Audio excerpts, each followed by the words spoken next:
So good morning everybody, and how wonderfully delighted I am to be in Port Macquarie. You need to imagine where I live, which is actually in the mountains. So when I woke up this morning and opened the blinds and I saw the sea, I was over the moon. So thank you so much, Gail, for inviting me to come and join you all today. When I open my blinds at home, I usually see ice and snow because my home is actually in Tumut, which is in the snowy mountains. But I come from Queensland, so that's probably why I'm so excited. Look, I too would like to acknowledge the traditional owners of the land that we're meeting on today, and thank you so much for the welcome to country. I would like to pay my respects to any elders past and present and any Aboriginal people here today and acknowledge their resilience connection to the land. Now, we don't have a pointer today, so I'm going to have to keep popping over to the computer to turn the slides. So I'll just keep walking and keep talking as we go. Okay, so could you put your hands in the air, please, if you're a clinician? So we've got a really nice even mix of people across the room, obviously from HR and a whole range of different support services. If you're a clinician, please could you make a note for yourself right now? It's okay not to know all the answers. So you need to remember that as we go through our presentation today. So I guess we all want to leave here today being better leaders, and actually I guess you've come here because you want to make some conscious decisions about the journey that you're on. Because it doesn't just happen to us, does it? Actually, we need to make conscious decisions. And also, there's an acknowledgement that you're here, that it's a learning process that we go through. And of course, being a leader is not a destination, it's all part of a journey. And I have to say, I learn something every day, every single day. And one of the things that I've learnt is not to be upset when you don't know something. It's really, really important to acknowledge that. So I better give you a little bit about my background so that you're not guessing. I am a clinician, and in actual fact, I was a nurse and midwife in the system for more than 25 years. And I would actually prefer to be known as a midwife because us midwives can be a little bit militant at times. Have we got any other midwives in the room? Any colleagues? Yay! Love my midwifery background, never forgot it. We can be a little bit, you know, because we look after well people. Anyway, so look, I was reflecting when I spoke with Gail about what I was going to talk about today, and I actually thought right back to my first day, you know, when you started on the ward, for those of you who are nurses or allied health people, or the first day you came into your corporate office if you're a support service. When you come into an organisation, a big organisation, and I started my life in a couple of big city hospitals, I found that my whole demeanour had to change. I wasn't Jill Ludford anymore. I was Nurse Ludford, or Sister Ludford, and I had to change the way that I behaved to fit the norms of the big organisation. So I'm a little bit loud, a little bit boisterous, I like to laugh a lot. Couldn't do that. I had to do as I was told, and I felt like a child actually. It was seen and not heard, just go off and do your stuff. Well, that was fine because I actually really learnt a lot and I loved looking after people. I'm sure I gave good patient care. But do you know, I actually felt that I wasn't really contributing much to the organisation. I don't know, I just felt there were lots of things that we could do better in various wards that I worked in. But I just didn't seem to have the forum to say, hey, I've actually got an idea. It just didn't happen. So I felt a little bit all at sea in a big ocean. So I actually found myself then, way back when I was young and slim and blonde, that I found myself gravitating towards roles that were really little sort of like micro cultures. So I became a midwifery educator for a while, which was great because it got me out of all the wards and all the bureaucracy that happened there. And I got to work with students and I loved it. I probably would have still been there today, except I married a vet. That was a problem. I do love him, I'm still with him. But he wanted to be a rural vet, and we were in Sydney and we were in Canberra. So off I went to the country with trepidation. But I landed a really great job and I was delighted. I landed a job working in community midwifery. In fact, I got to set it up. So you can imagine, there I was in my element, got to do something, had some ideas, there was some money, I got to set it up, talk with women. It's still going today, and I worked in it for 10 years. Loved it, just loved it. So there you go, you've learned a little bit about my midwifery background. So, 10 years. But when I first started, I found out something very interesting about myself. I didn't know this. So after about a year, our manager got us all together for one of those team development days. Where you do your psychometric profiling and then you do all the exercises and you go and stand on this side of the room if you're extroverted and you go and stand on this side of the room if you're introverted and all that stuff. We did that. It was very fashionable about 15 years ago. Well, you know what? About lunchtime, I found myself after all these exercises and we had to stand in these different places. I was over here on my own and the other 45 people on my team were scattered right on the opposite side of the room. I suddenly realised I was a little different to them. They laughed their heads off. They said, "Didn't you know you're different?" I went, "No."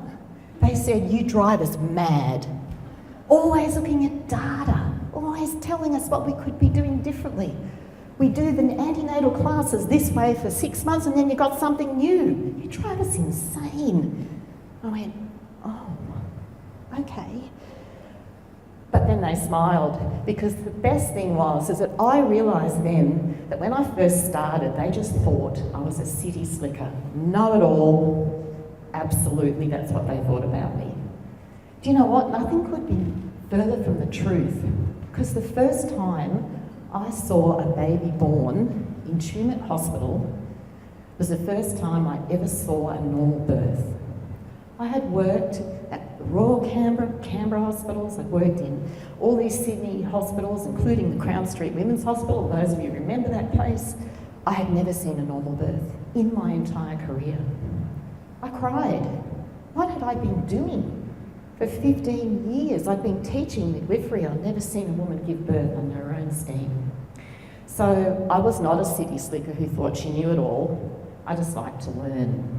And the best thing was, within that 12 months that I was there, our job was actually looking after families with complex needs, lots of Aboriginal families and all sorts of lovely people with all sorts of problems in their lives.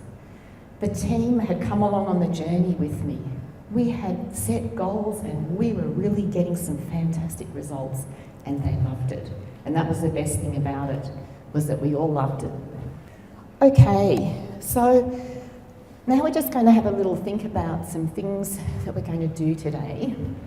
And you're going to learn from my mistakes. That's the good news. Hopefully you won't have to go through quite as many mistakes as I have. So really, I'm going to tell you a little bit about my journey. You've heard how it started, because that day that I found out that I was different, and I actually didn't know it, I was so busy settling into being a rural person, and I had a couple of young children, I had a vet husband trying to set up practice. I hadn't even stopped to think about myself, my strengths, my weaknesses. I really had no idea. So, first step is that actually you need to make conscious decisions in your career about what you need and what you need to learn, because it's a constant journey that we're all on together. So the next thing was I need to just talk to you about what I thought we might focus on today through my journey. And then I'm going to tell you a little bit about my credentials, and it's not stuff like university degrees. We're going to talk about setting direction, which really actually is about courage. Because in a minute I'm going to talk to you how I started off as a manager and some of the mistakes I made, and that way hopefully you guys can learn from that. It is about courage, strategic planning and goal setting. The next thing we're going to talk about is the hard bit, which is actually strategic action. And that's the resilience that you need to actually execute plans. And lastly, putting people first, which is leading with heart. So, my credentials. Well, first of all, I'm a woman. Does that give me permission to be here today? Yes. And we were talking with a few people just before we started this morning that the world's changing because we're about to have Theresa May, well, we've got her actually as the Prime Minister of the UK, and maybe we'll get Hillary Clinton as the President of the United States. And somebody said maybe we'll get Julie Bishop one day as the Prime Minister of Australia, who knows? But I think what we're seeing is we're starting to see women come into more leadership roles and be widely accepted for a different style of leadership than perhaps that we see from other people. So I'm a woman, and then I just want to tell you about my interest in science. So actually, I grew up with a love of science because my dad and mum were both scientists. One was a microbiologist, other was a cytologist. Can you imagine what dinner time was like? Wow. We would go all into what, bacteria and everything else could possibly be in the food that we were eating. And then my mother would pipe up, because she did cancer cells, about all the things that we were eating and about what sort of cancers it may or may not cause. So, yep, it was a pretty tumultuous time. Then I married a vet, and then the dinner time conversation really changed. Because then we had animals as well as humans. So I used to go and help my dad on weekends in the lab. And at the time, when I was growing up, he worked for CSI Row, and my job was mice. Could I say, I now am really scared of mice, but I wasn't then, not when I was at primary school. Dad used to cut the tips off the tails of the mice, and my job was to hold the slide, and we'd smear the blood on, and we'd get the blood. And we did that weekend after weekend, and I loved it because it was a special time with Dad on my own. My two sisters not around, no brothers.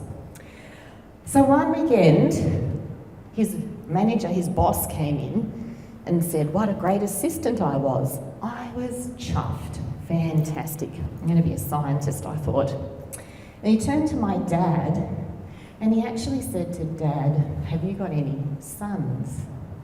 No, said my dad, 3 daughters. And he said, oh, what a shame, there's nobody to fill your boots. This is in my lifetime that somebody said that.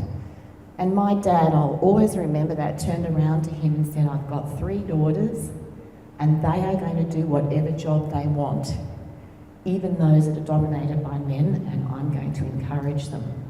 So that was just the real start to my life, and I think that's actually really important. So those are my credentials. I'm a woman and I like science. Is that all right? So I'm on the health stage? Excellent. That's good. So I wanted to talk to you now just about, as we said, strategic thinking. And after a while in that community health team I talked to you about a minute ago, I found myself applying for the job as team leader, and then eventually I became the community health manager of a range of community health services across a rural region, a network. Well, during that time I'd been studying management, and so I thought that was pretty good. I'd learnt all about budgets and finance, which used to terrify me, but I worked out that really it was just the spreadsheet and the pivot table that terrified me. And FTE, awards, all that stuff. Managing up, managing your boss, that was an important thing to learn. So all those really core basic management skills I learned when I was doing that network manager's role. And I did a good job. I didn't do a great job because there were 2 areas I found really challenging. That was getting everybody's agreement around direction setting and solving problems. And I guess for many of you in this room, you would know you spend a whole heap of your time doing business as usual, don't you? There's all that stuff you have to do, correspondence, financial reports, all that stuff, recruitment, you know, we do it all every day. But I actually had never been taught any skills in critical thinking or problem solving. So I really just went with what I thought was right.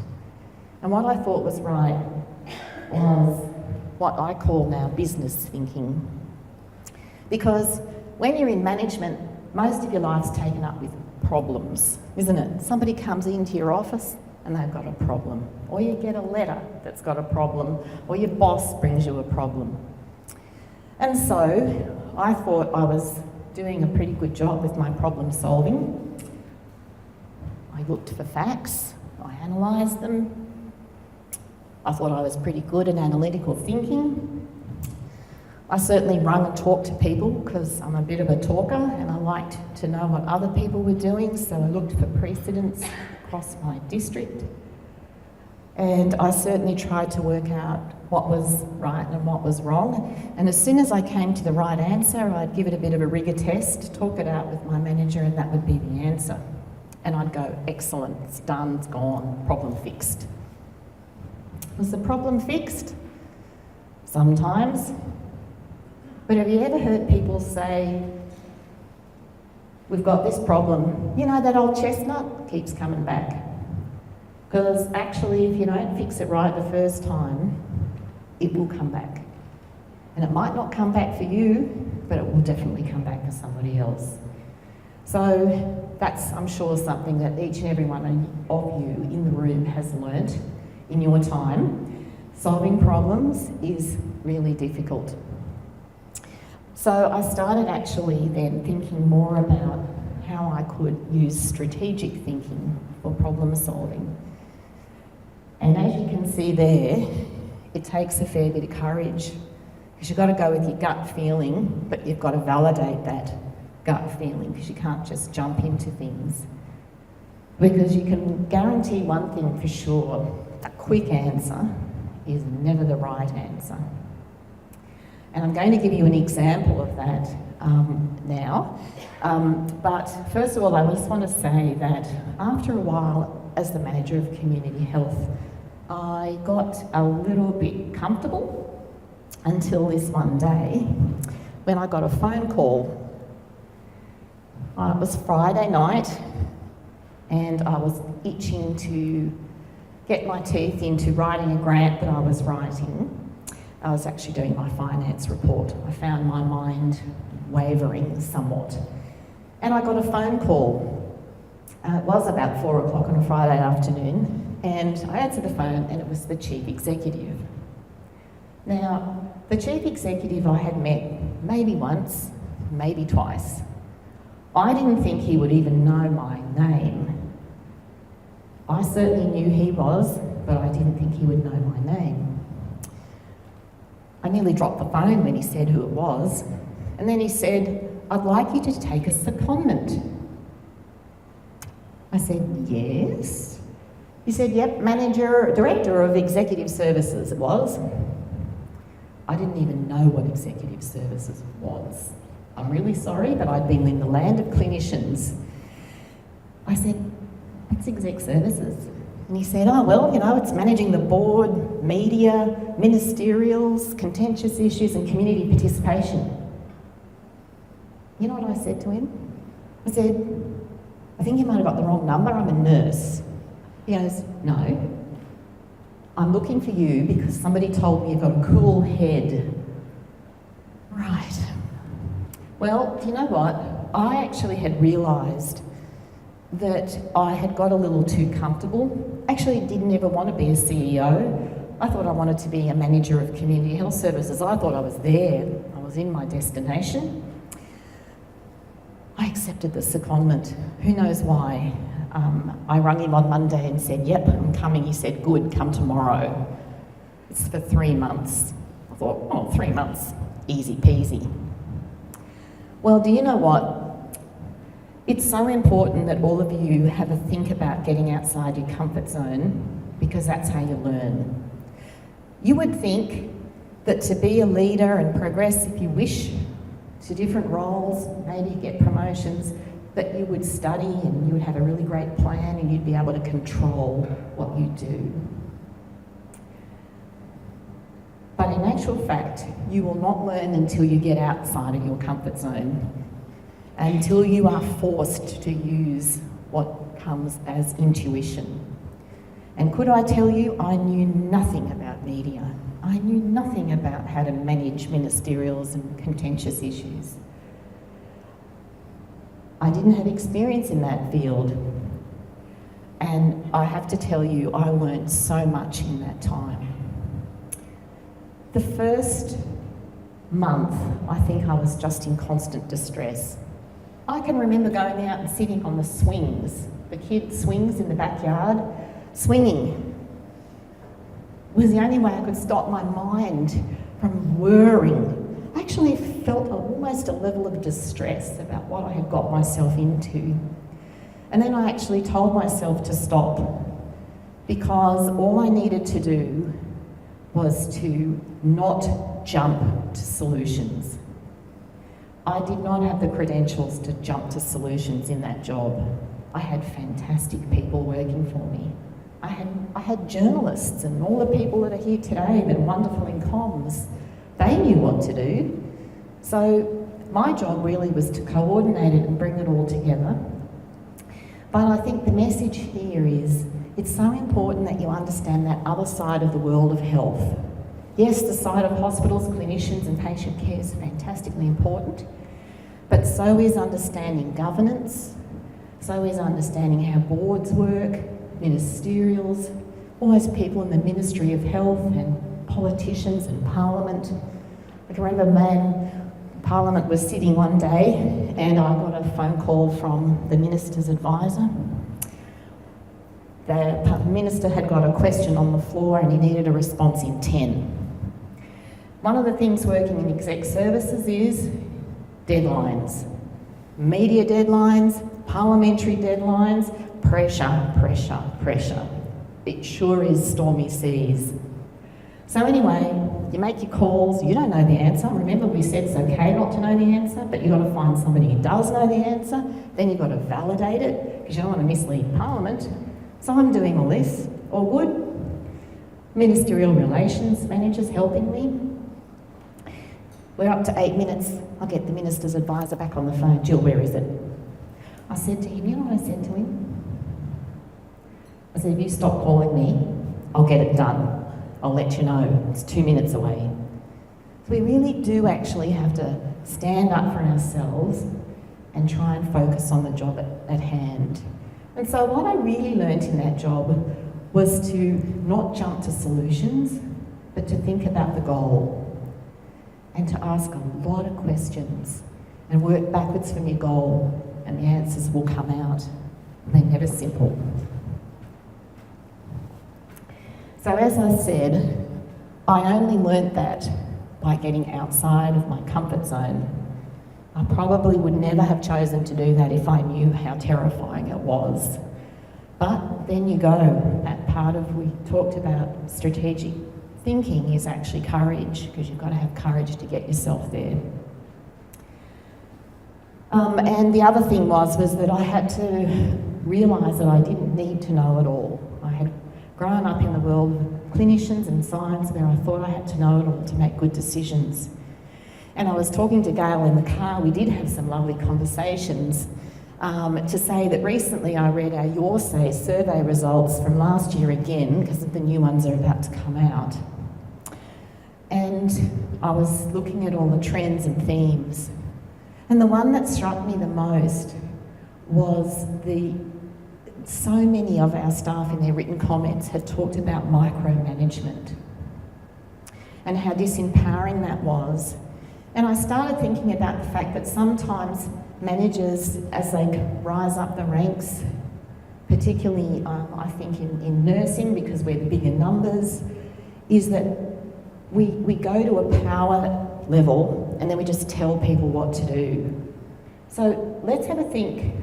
Traditionally, what do you think are the 3 attributes of a chief executive officer? So let's think of a mining CEO or a private bank or a bank CEO. What are the attributes, do you reckon? Visionary, yep, so they've got to come up with all the answers. How about on budget? Anybody think on budget? Yep.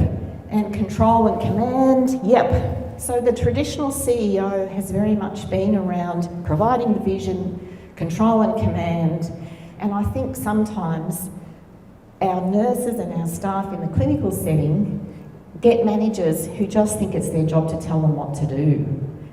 And that then stifles recognition and ideas coming up. And we certainly have that problem in some parts of our local health district because our staff told us in the Orsay survey. So I stayed in that exec services job for more than 3 months. In fact, 18 months later, I was still there. We had a new chief executive by this time. The person who'd gone on holidays never came back.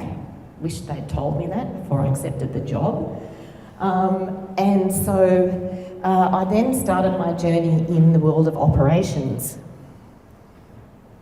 And I want to talk to you now just a little bit about something that happened to me when I became the Director of Operations. I had a few jobs as General Managers along the way. Thank you, I've seen my timekeeper giving me the 10-minute mark. Okay, so here's a little story for you. We had a very contentious issue running, a remote town. There was a group of GPs there, and they decided they didn't want to work in the hospital anymore, so we had no doctors. That's pretty worrying, isn't it? Especially when it's a remote town. I can see Teresa laughing. She's been in that space, and some of you will even guess what town this is as I talk. We had a town with no doctors, we didn't have any ICT, we had no telehealth, we had nothing. It was just a little island in a big city, and we had the paramedics. I tell you, they were not happy. Good reason.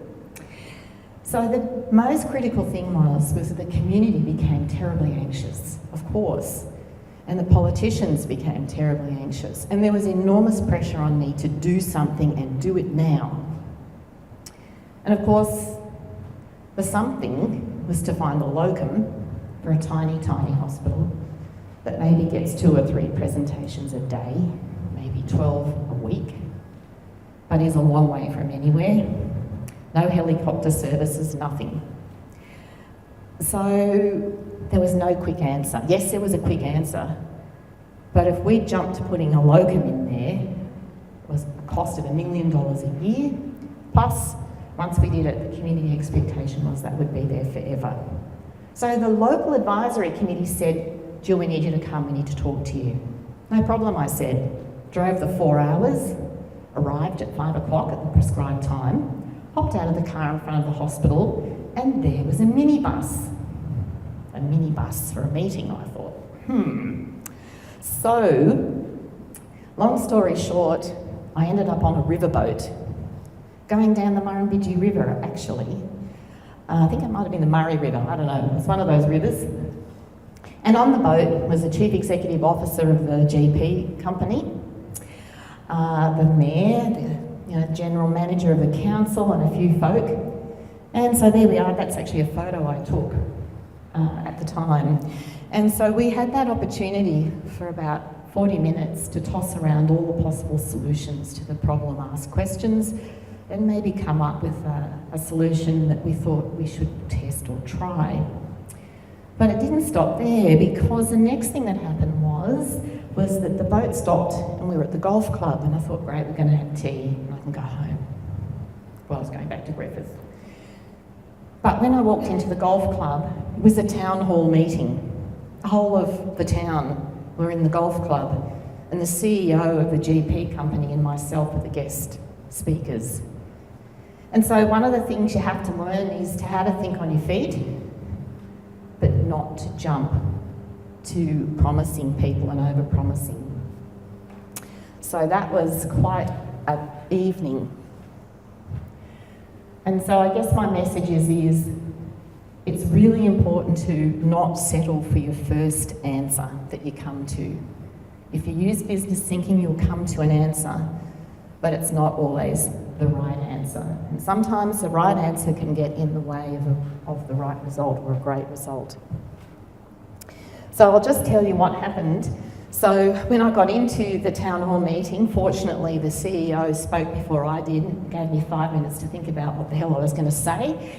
And so then I decided that I would apply my strategic thinking and I would put the problem back to the community and say, how about you tell me what you think some of the solutions are?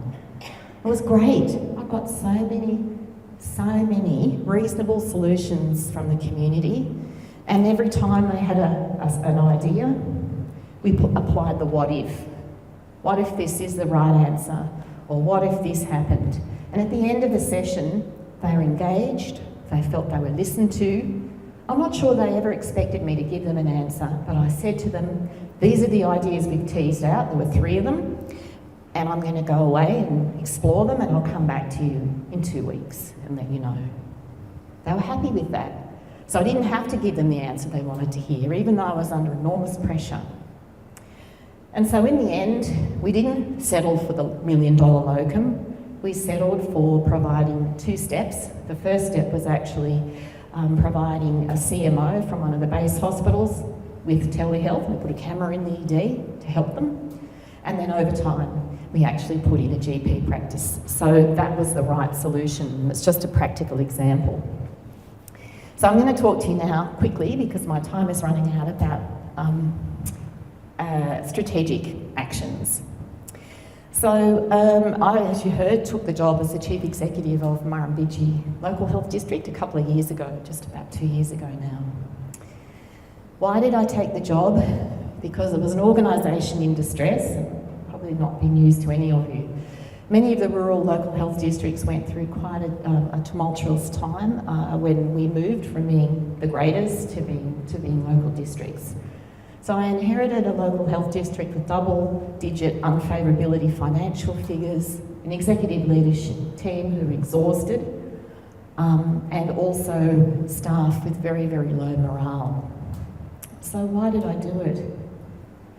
I actually did it because I knew that we could make life better for people in that region. And it was a great opportunity for actually applying strategic thinking and strategic actions. And it was so empowering actually sitting down with the executive leadership team and then the board and presenting a 3-year plan around how we were going to improve the care that we provided in our local health district. And we actually put our plan together based on this, which is not new to any of you, which is a AAA methodology. Because you can actually make big complex issues simple if you put your end goal first. So we put our end goal first and we came up with our vision. Wellness is our goal, excellence is our passion, and our people are our future. We worked backwards from there, and our board were delighted. They thought that we weren't performing well because we didn't have enough money. I said, we're not performing well because we are still providing the traditional models of care that we have provided for the last 20 years. We haven't realigned our services around patient outcomes. That's what's important. And every time they went back to, yes, but we don't have enough money, and I said, yes, actually, we've got over $500 million. That's a lot of money, and we can get much better outcomes for people if we focus on those aims. And the board were fantastic. They have backed me, and it's been the most incredible journey.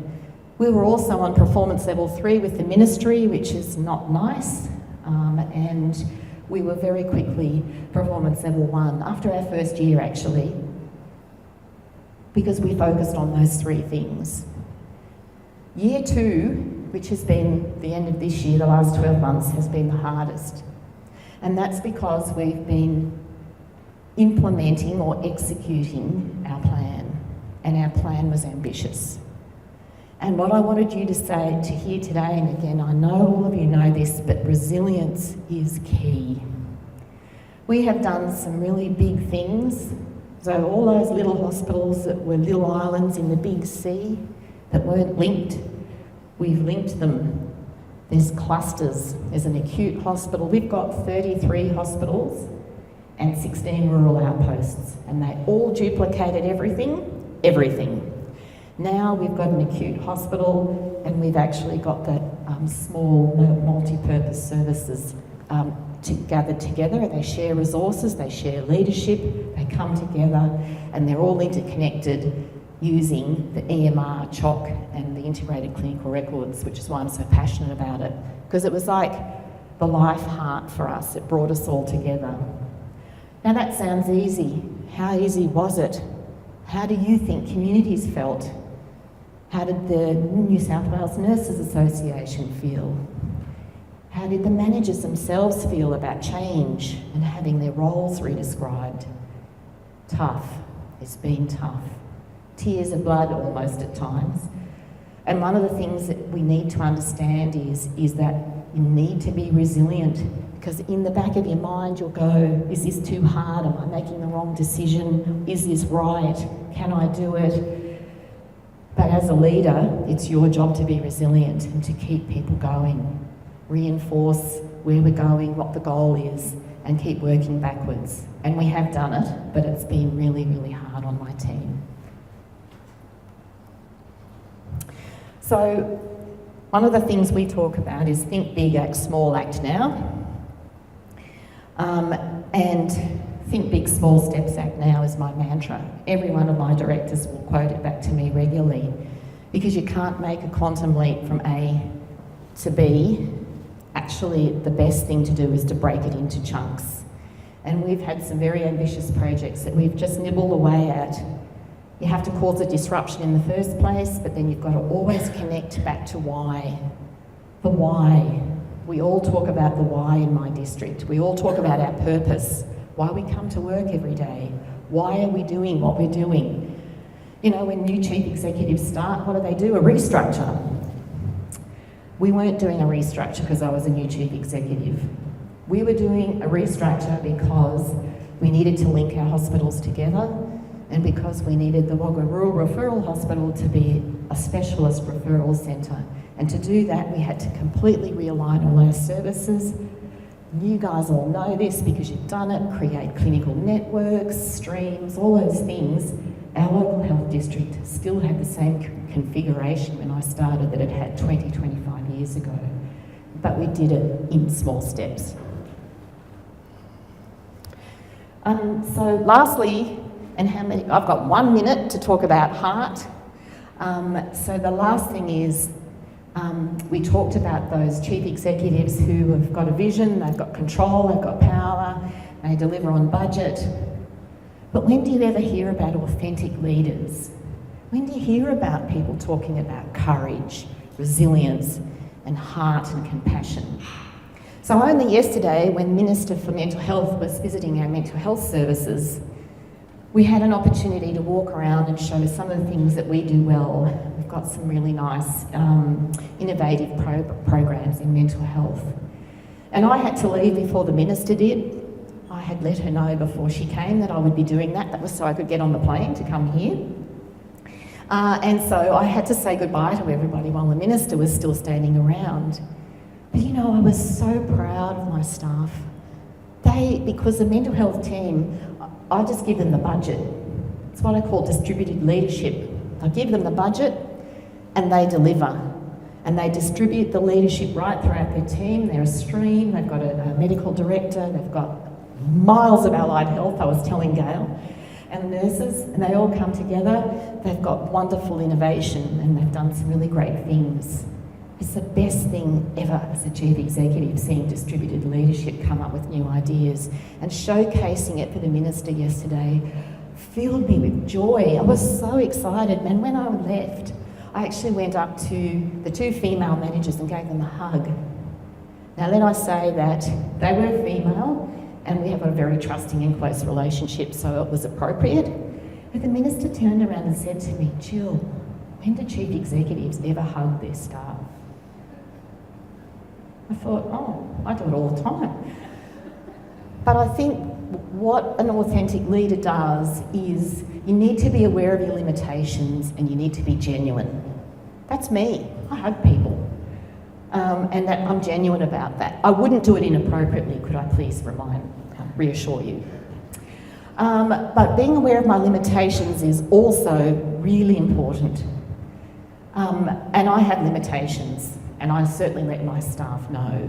And one of my biggest limitations is I have so many ideas, I have all these balls in the air, but until we actually did our team psychometric profiling, we did it in the modern way this time, is that I didn't really understand that when I'm highly extroverted, so I like to talk ideas through with people, but a majority of my executive team are actually quite introverted, and they like to go away and think about things and then come to me with a solution or a suggestion or whatever. So when this mad woman starts, sprouting forth all these ideas, before I understood them, they were getting really confused because they actually thought I was asking them to go and do this. So when I worked that out, now I always say to them, I make clear, I say, I've got an idea, can we just bat it around a bit? Because tomorrow I'll probably come and tell you that overnight I've thought about it and I'm now thinking of something completely different. So that's my limitation. I'm now very aware of that because that can be really confusing for people. And if you know that, you need to make it clear to people. In my last 1 second, just encourage you to invite other people in. We've become a very insular organisation. We have a high Aboriginal population in our area, and so forging formal relationships with all of the other government and non-government and community-controlled Aboriginal health service providers was really critical to our success, and that was just last week on NAIDOC Day. My last slide is just about team effectiveness, and this actually came from, believe it or not, Google did some research into team effectiveness, and if you actually just Google it in Google, it's a really interesting article that you'll read about there. Because what they actually have said and found through research is that it's not the people on the team. Yes, we want to recruit the best people we can, but it's actually how the team perform that's actually more important. And the most important thing in teams is actually having a safe place for people to become vulnerable and put ideas forward. And if their leader is authentic, then it's actually possible for them to be true to themselves. And you can see there that doing meaningful work is also really, really important. Relying on other people to get things done and feeling part of a team. So I think the hardest thing that we've done is we've done a lot of executive work coaching as a group. It's been really hard. I have found it extremely challenging. And I still have a coach, and one of my coaches, Wendy, is here today. She was a coach to me when I became a general manager. Where are you, Wendy? There she is. So it was really funny that Wendy sent me an email, but Wendy started me off thinking differently. Thank you, you taught me strategic thinking. There you go, I'm talking about it today. But I actually really looked forward to my time with Wendy. I don't look forward to my time now with my coach. You know why? Because I only have 6 coaching sessions a year, but I tremble when I have them. Because his job is to come in and disrupt me, question what I'm doing. And it's tough. You like to think you're doing a good job. And so for the first couple of hours after my coaching session, I really feel quite challenged. And then I go away, I think it all through in my head and go, yep, he's right. So we all need to challenge ourselves, disrupt your thinking. If you get comfortable, you won't grow and learn. So we've learnt those things today. We've learnt about what you do is important, what you say is important, because people perceive you very differently, how you really are, what you prioritise and what you measure. And those are the important things.